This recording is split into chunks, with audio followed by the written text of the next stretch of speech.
এখন আমরা দেখবো বেলেন টুলের ব্যবহার, ঠিক আছে? আচ্ছা, বেলেন টুলের ব্যবহার দেখার জন্য আমার প্রথমে একটা শেপ ক্রিয়েট করে নিতে হবে। আমি এখানে একটা শেপ ক্রিয়েট করে নিলাম, ঠিক আছে?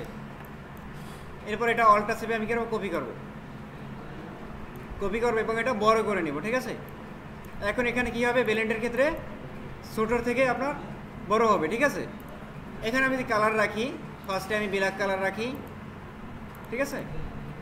সেকেন্ড শেপে আমি রেড কালার রাখি, তাহলে কি হবে, এক্ষেত্রে ব্ল্যাক থেকে রেডের দিকে কালারটা ধাবিত হবে, ঠিক আছে?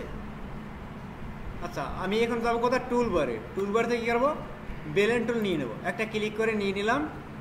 এরপর এখানে কী করবো, ফার্স্ট শেপে একটা ক্লিক, সেকেন্ড শেপে একটা ক্লিক, বা লাস্টের শেপে একটা ক্লিক, ঠিক আছে?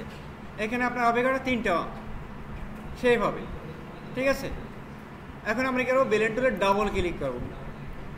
ডাবল ক্লিক করার পর এখানে কী আসবে, বেলেন্ড অপশনটা আপনার শো হবে, ঠিক আছে? এখানে আছে কি স্পেসিং আছে, আমরা এখান থেকে স্পেসিং বাড়িয়ে দেবো, ঠিক আছে? এখান থেকে আমি 2 নম্বরের অপশনটা নিয়ে নেই। এরপর এখানে আমি ডাটা টাইপ করে দিই, মনে করেন এখানে আমি 200 ডাটা টাইপ করলাম, 200 বা 100 আপনি আপনার মতো করে দেন।